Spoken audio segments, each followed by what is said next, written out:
Supreme court भी ये कह रहा है कि जो डॉक्टरों के साथ हो रहा है वो ठीक नहीं हो रहा है। सबको अपनी बात रखने का अधिकार है और किसी भी प्रदेश में अगर स्त्रियां सुरक्षित नहीं है, बच्चियां सुरक्षित नहीं है, तो वो किसको कहेंगे कि सरकार अच्छा काम कर रही है। मैं इसीलिए हमेशा कहता हूं कि कम से कम 50-55 धर्माचार्य सदन में होने चाहिए, जिससे उचित और अनुचित का निर्णय सही ढंग से कर सके। आप एक बात मानिए इस बात को कि अगर धर्माचार्य होंगे तो वो बता सकेंगे कि हम लोग किस आध्यात्मिक जगत की ओर, हम लोग किस भारत की बातें कर रहे हैं। अगर हम भारत की बातें कर रहे हैं तो यहाँ कानून हमें वैसे बनाने पड़ेंगे जिससे सिर्फ हमारी बच्चियां ही नहीं, पूरी मानव जाति सुरक्षित हो। बच्चियां, आप कह रहे ममता बनर्जी कौन है?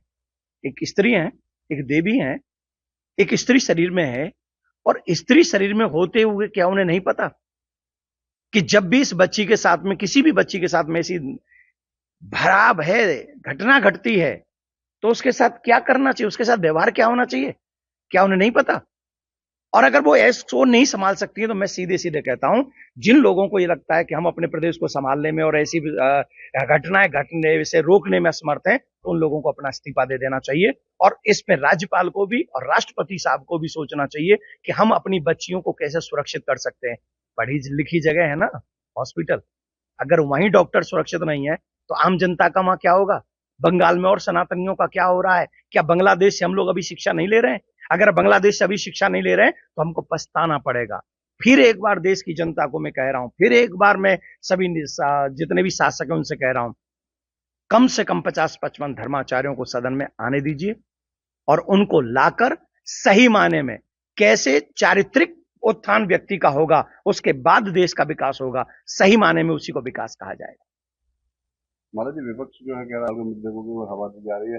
घटनाएं तो और भी होती है लेकिन उसके ऊपर चर्चा नहीं होती है। मैं ये कह रहा हूं, घटना कहीं भी घटे, अगर स्त्री के साथ, कन्या के साथ, लेडीज के साथ घटना कहीं भी घटती है, अब वहां सुप्रीम कोर्ट कह रहा है कि एफआईआर करने में देरी हुई।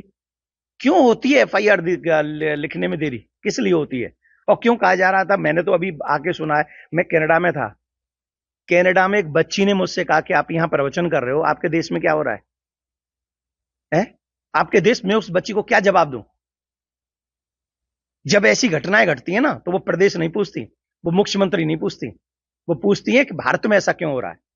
और इसके लिए बहुत जरूरी है चारित्रिक उत्थान। इसके लिए बहुत जरूरी है कि जितने भी लोग कुर्सियों पर बैठे हैं वो उसकी मर्यादा का पालन करें। अगर नहीं कर सकते तो कुर्सी छोड़ें और किसी अच्छे को आने दें।